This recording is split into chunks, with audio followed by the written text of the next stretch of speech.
na misa na may liturhiya ngayong Martes, ikatlong linggo sa karaniwang panahon, at si Santo Tomas Aquinas, pari at pantas ng simbahan. Tumayo po ang lahat at tayo'y makiisa sa Eucharistikong pagdiriwang na pamumunuan ni Reverendo Padre Douglas D. Badong. Purihin ang Panginoon, umawit ng kagalakan, at tugtugin ang gitara at ang kaaya-ayang lira. Ipanin niyo ang trumpeta.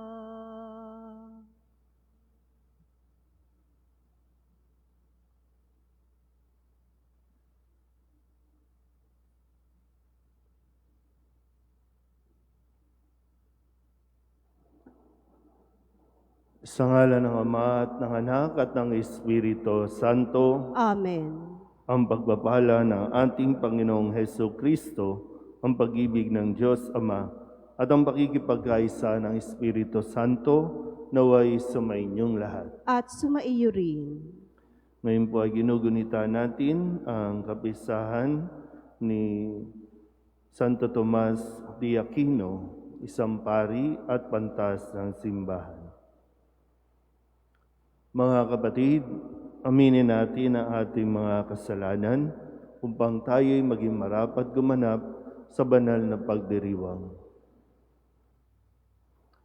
Inaamin ko sa makapangyarihang Diyos at sa inyo mga kapatid na lubha akong nagkasala sa isip, sa salita at sa gawa at sa aking pagkukulang. Kaya isinasamo ko sa mahal na Birheng Maria, sa lahat ng mga anghel at mga banal, at sa inyo mga kapatid, na ako'y panalangin sa Panginoong ating Diyos. Kawaan tayo ng makapangyarihang Diyos, matawarin tayo sa ating mga kasalanan, at patnubayan tayo sa buhay na walang hanggan. Amen. Panginoon, kaawaan mo kami. Panginoon, kaawaan mo kami. Kristo, kaawaan mo kami. Kristo, kaawaan mo kami. Panginoon, kaawaan mo kami. Panginoon, kaawaan mo kami. Manalangin tayo.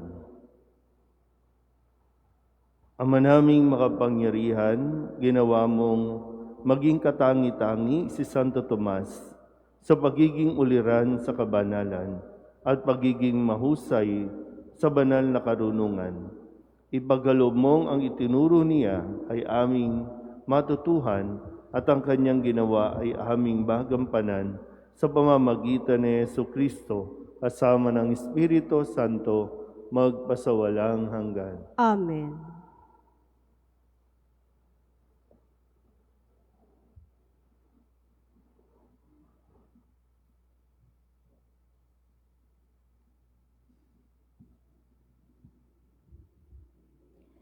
Pagbasa mula sa sulat sa mga Hebreo. Mga kapatid, ang kautusan ay malabong anino lamang at hindi ganap na larawan ng mabubuting bagay na darating. Hindi ito nagpapabanal sa lumalapit sa Diyos sa pamamagitan ng mga haing inihahandog taon-taon. Kung napatawad na nga ang mga lumalapit sa Diyos sa pamamagitan ng ganitong mga handog, wala na sana silang alalahanin pa tungkol sa kanilang mga kasalanan at hindi na kailangang maghandog pa. Subalit ang manghaing ito pa nga ang taon-taoy nagpapagunita sa mga tao ng kanilang mga kasalanan, sapagkat ang dugo ng mga toro at ng mga kambing ay hindi makapapawi ng mga kasalanan. Dahil diyan, nang si Kristo'y manaog sa sanlibutan, sinabi niya sa Diyos, "Ang mga hain at handog ng mga hayop ay hindi mo ibig, kaya't inihanda mo ang aking katawan upang maging hain. Hindi mo kinalugdan ang mga handog na susunugin at ang mga handog dahil sa kasalanan. Kaya't aking sinabi, narito ako, O Diyos, upang tupdin ang iyong kalooban, ayon sa nasusulat sa kasulatan tungkol sa akin. Sinabi muna niya, hindi mo inibig o kinalugdan ang mga hain at handog ng mga hayop, mga handog na susunugin at mga handog dahil sa kasalanan, bagamat ito'y inihahandog ayon sa kautusan. Sa kanya sinabi, narito ako upang tupdin ang iyong kalooban. Inalis ng Diyos ang unang handog at pinalitan ng handog ni Kristo. At dahil sa kanyang pagsunod sa kalooban ng Diyos, nilinis tayo ni Jesucristo sa ating mga kasalanan sa pamamagitan ng minsang paghahandog ng kanyang sarili, at ito'y sapat na. Ang salita ng Diyos. Salamat sa Diyos. Handa akong naririto upang sundin ang loob mo. Handa akong naririto upang sundin ang loob mo. Ako ay naghintay sa aking Panginoon, at dininig niya ang aking pagtaghoy. Tinuruan niya ako pagkatapos ng bagong awiting pampuri sa Diyos. Handa akong naririto upang sundin ang loob mo. Ang mga panghandog, pati mga hain at mga hayop na handang sunugin, hindi mo na ibig sa dambana dalhin, upang iyong salay iyong patawarin. Sa halip, ang iyong kaloob sa akin ay ang pandinig ko upang ika'y dinggin. Handa akong naririto upang sundin ang loob mo. Ang pagliligtas mo'y aking inihayag, saan man magtipon ang iyong mga anak, di ako titigil ng pagpapahayag.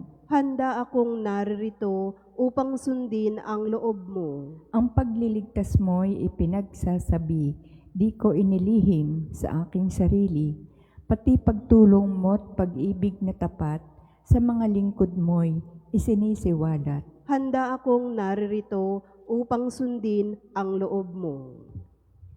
Alleluia, Alleluia,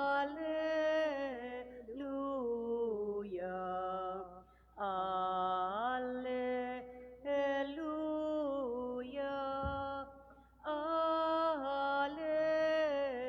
Alleluia. Papuri sa Diyos Ama, pagkat ipinahayag niya, hari siya ng mga aba. Alleluia, Alleluia,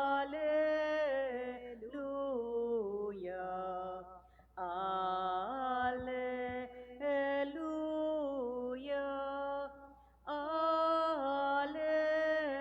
Alleluia. Sumainyo ang Panginoon. At sumaiyo rin. Ang mabuting balita ng Panginoon ayon kay San Marcos. Papuri sa iyo, Panginoon. Noong panahong iyon, dumating ang ina at mga kapatid ni Jesus.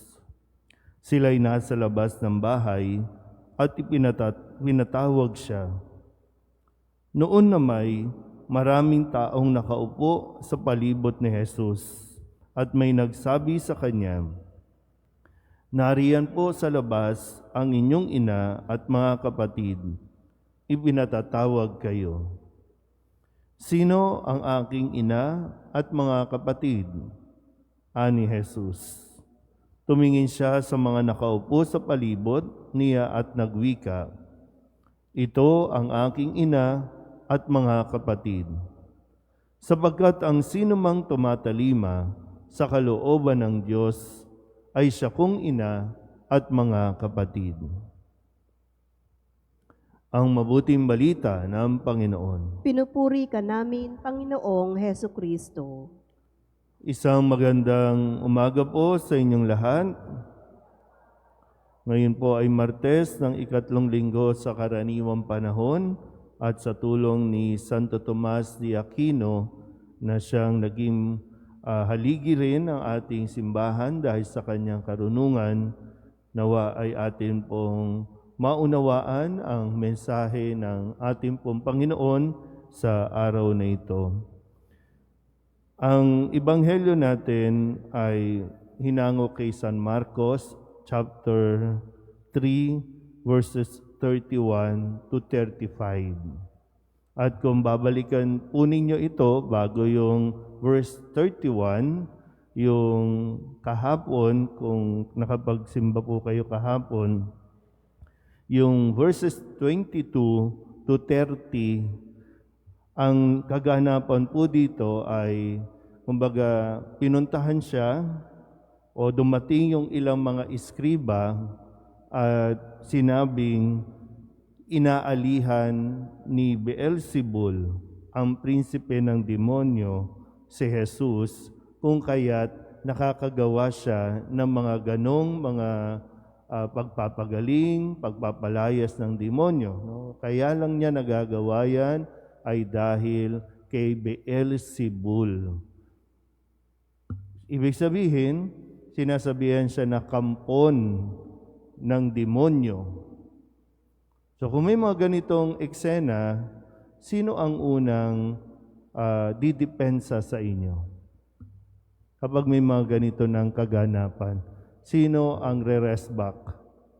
Sino ang magre-react? Pamilya. Kaya nga ngayon, sa kasunod na kwento, sa kasunod na bahagi ng kasulatan, sabi po dito, dumating ang kanyang ina at mga kapatid, nasa labas, at ipinatatawag siya. So, pwedeng ganun, no? Pwede natin, bakit ba dumating ang ina ni Jesus? Bakit dumating ang mga kasamahan pa niya?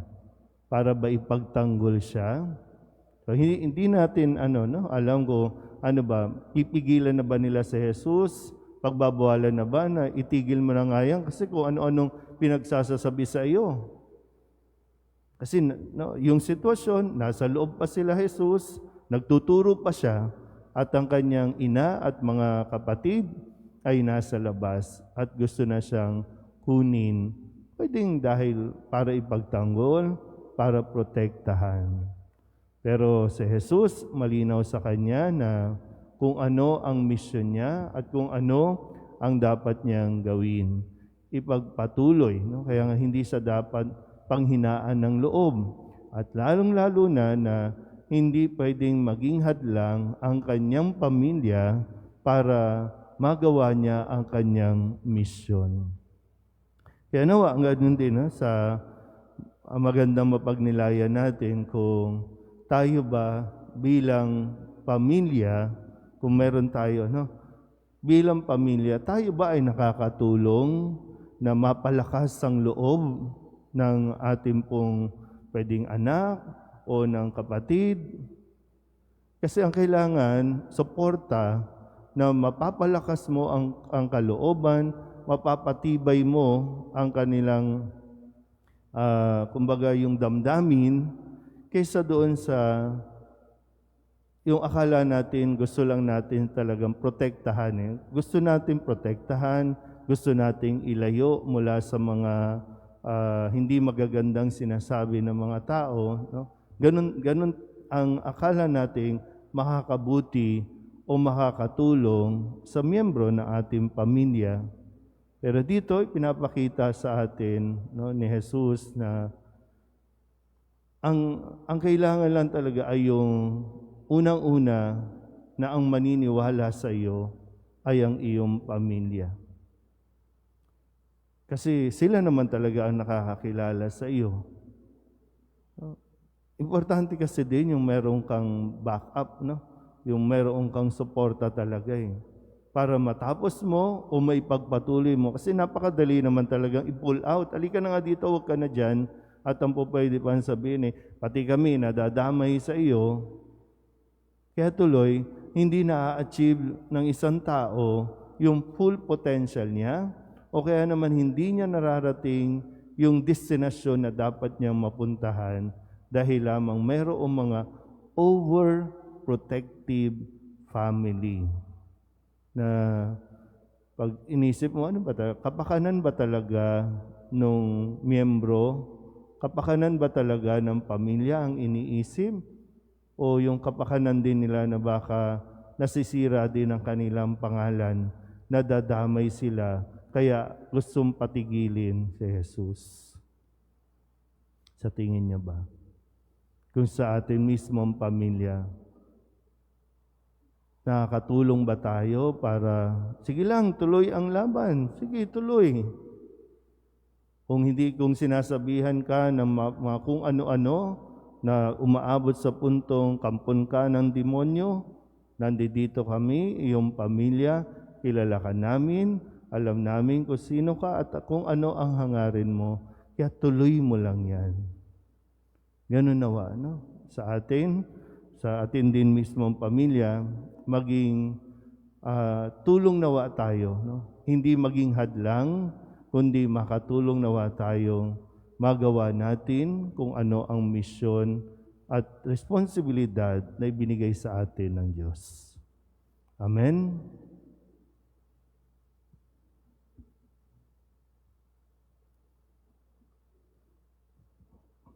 Ang mensahe ng kaligtasan ni Jesus at ng kanyang buhay ang ating pamantayan ng paghahanap sa kalooban ng Diyos. Manalangin tayo sa ating Diyos Ama upang tumalima at mamuhay tayo sa kanyang mga aral. Ang ating pong itutugon, Panginoon, dinggin mo ang aming panalangin. Panginoon, dinggin mo ang aming panalangin.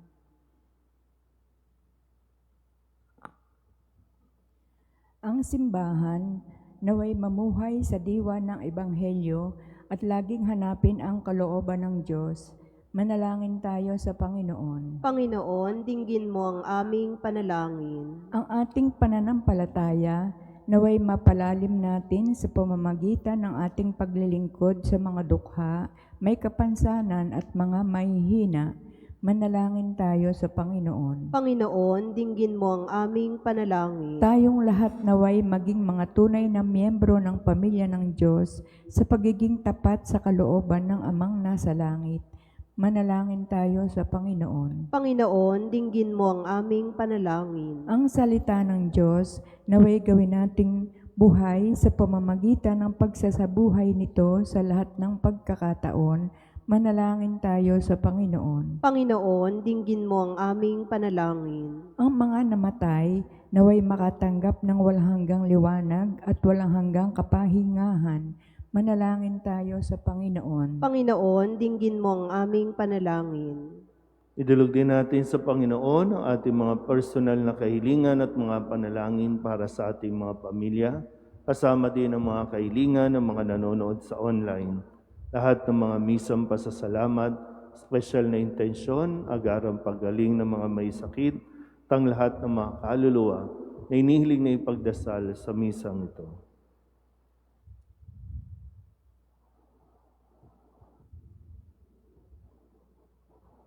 Ang lahat ng ito inihiling namin sa ngalan ni Kristong aming Panginoon. Amen.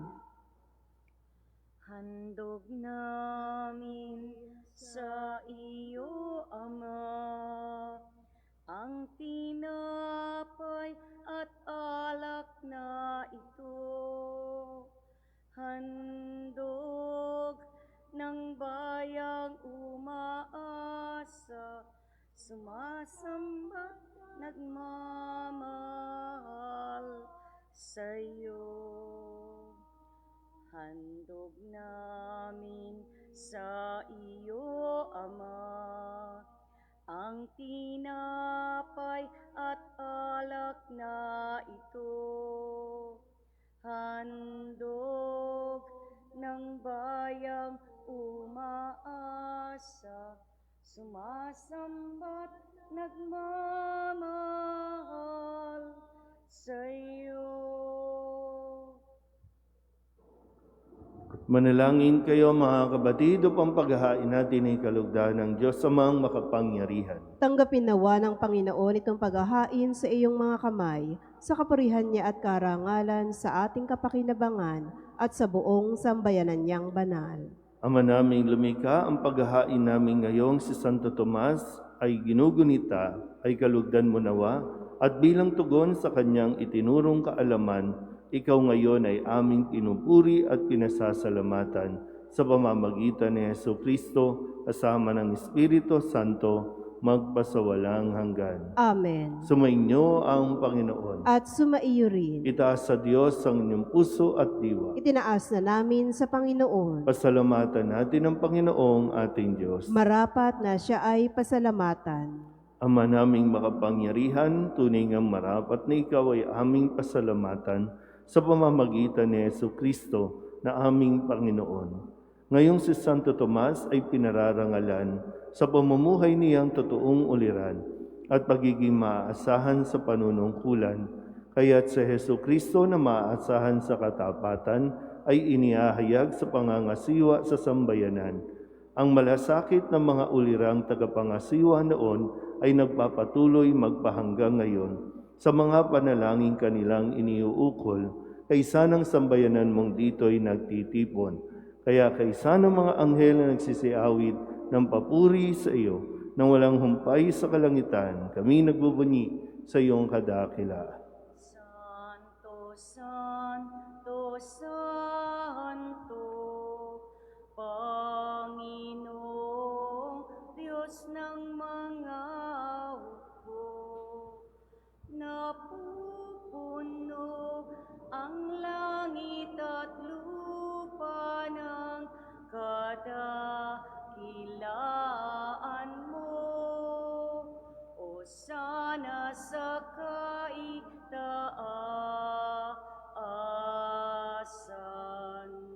pinagpala ang naparirito sa ngalan ng Panginoon.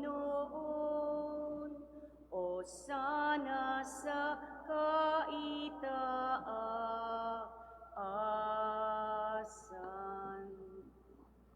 Ama naming banal, ikaw ang bukal ng tanang kabanalan.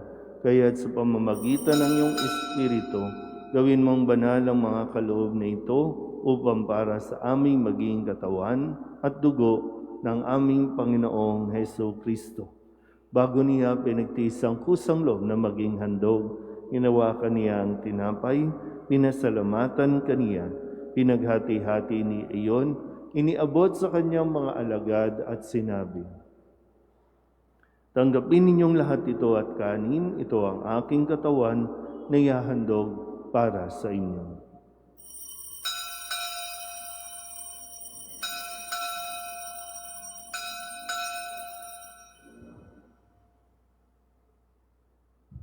Kaya hindi naman nung matapos ang hapunan, hinawakan niya ang kalis, muli kaniyang pinasalamatan.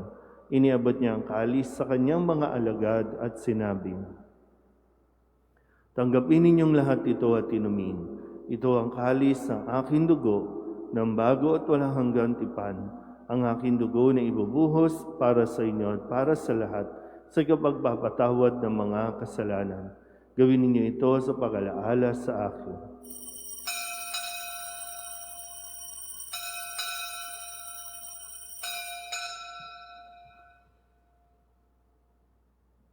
Ipagbunyi natin ang misteryo ng pananampalataya. Si Kristo'y namatay, si Kristo'y nabuhay, si Kristo'y babalik sa wakas ng panahon. Ama, ginagawa namin ngayon ang pag-alaala sa pagkamatay at muling pagkabuhay ng iyong anak. Kaya tiniaalay namin sa iyo ang tinapay na nagbibigay buhay at ang kalis na nagkakaloob ng kaligtasan. Kami nagpapasalamat dahil kami iyong minarapat na tumayo sa harap mo para maglingkod sa iyo. Isinasamo namin kami magsasalo-salo sa katawan at dugo ni Kristo ay mabuklod sa pagkakaisa sa pamamagitan ng Espiritu Santo. Ama, lingapin mo ang iyong simbahang laganap sa buong daigdig. Puspusin mo kami sa pag-ibig kay San Francisco na aming Papa at ni Jose na aming Obispo at ng Tanang Kaparian. Alalahanin mo rin ang mga kapatid namin na himlay na may pag-asang sila'y muling mabubuhay, gayon din ang lahat ng mga pumanaw. Kawaan mo sila at patuloyin sa iyong kaliwanagan. Kawaan mo at pagintapating kaming lahat na makasalo sa iyong buhay na walang wakas. Kaysa ng mahal na Birhen Maria na ina ng Diyos, ng kabiyak ng puso niyang San Jose, kaysa ng mga apostol at ng lahat ng mga banal na namuhay dito sa daigdig ng kalugod-lugod sa iyo. May pagdiwang nawa namin ng pagpupuri sa ikararangal mo sa pamamagitan ng iyong anak na aming Panginoong Heso Kristo. Sa pamamagitan ni Kristo, kasama niya at sa Kanya, ang lahat ng parangal at papuri ay sa iyo, Diyos Amang makapangyarihan, kasama ng Espiritu Santo, magpasawalang hanggan. Amen. Amen. Amen.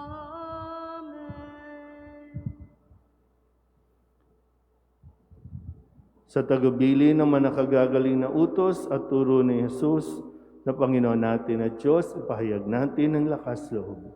Ama namin, sumasalangit ka, sambahin ang ngalan mo, mapasa amin ang kaharian mo, sundin ang loob mo dito sa lupa para ng sa langit.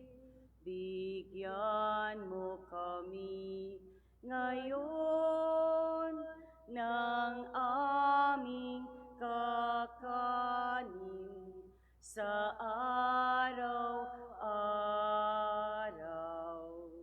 At patawarin mo kami sa aming mga sala para ng pagpapatawad namin sa nagkakasala sa amin. At huwag mo kaming ipahintulot sa tukso at iadya mo kami sa lahat ng masama. Hinihiling namin kami iadya sa lahat ng masama, pagkalooban ng kapayapaan araw-araw, iligtas sa kasalanan at ilayo sa lahat ng kapahamakan, samantalang aming pinananabikan ang dakilang araw ng pagpapahayag ng tagapagligtas naming si Jesucristo. Sapagkat iyo ang kaharian at ang kapangyarihan at ang kapurihan magpakailanman. Amen. Panginoong Jesucristo, sinabi mo sa iyong mga apostol, kapayapaan ang iniiwan ko sa inyo, ang aking kapayapaan ang binibigay ko sa inyo. Tunghayan mo ang aming pananampalataya at huwag ang aming mga pagkakasala. Pagkalooban mo kami ng kapayapaan at pagkakaisa ayon sa iyong kalooban, kasama ng Espiritu Santo, magpasawalang hanggan. Amen. Ang kapayapaan ng Panginoon ay laging sumainyo. At sumaiyo rin. Magbigayan tayo ng kapayapaan sa isa't isa. Kordero ng Diyos na nag-aalis ng mga kasalanan ng sanlibutan, maawa ka sa amin. Kordero ng Diyos na nag-aalis ng mga kasalanan ng sanlibutan, maawa ka sa amin. Kordero ng Diyos na nag-aalis ng mga kasalanan ng sanlibutan, ipagkaloob mo sa amin ang kapayapaan.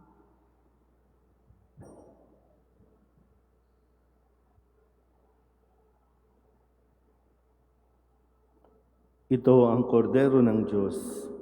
Ito ang nag-aalis ng kasalanan ng sanlibutan. Mapalad ang mga inaaniyahan sa kanyang piging. Panginoon, hindi ako karapat-dapat na magpatuloy sa iyo. Ngunit sa isang salita mo lamang ay gagaling na ako.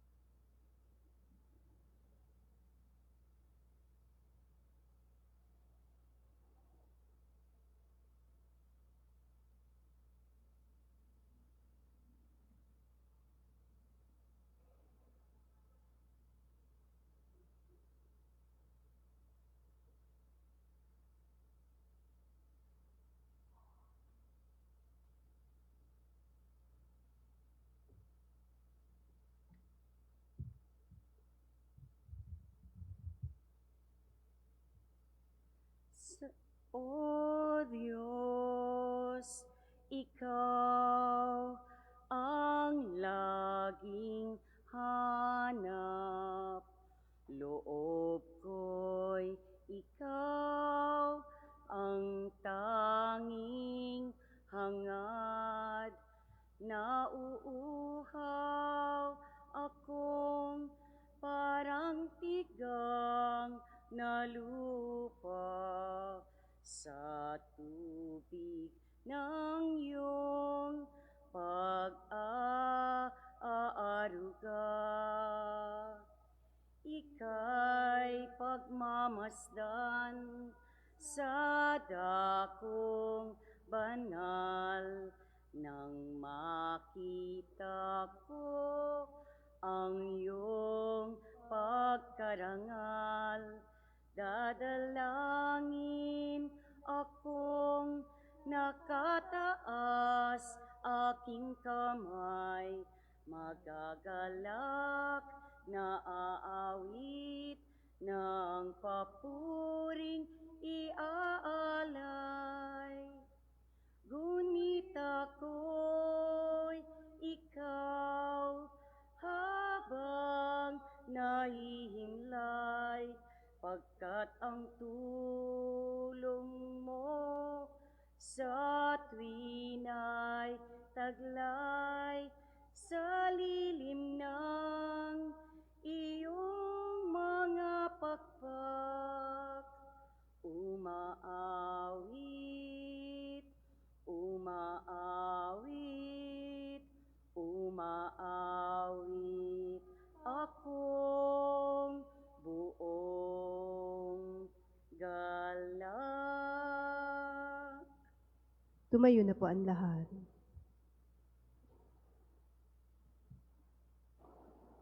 Manalangin tayo.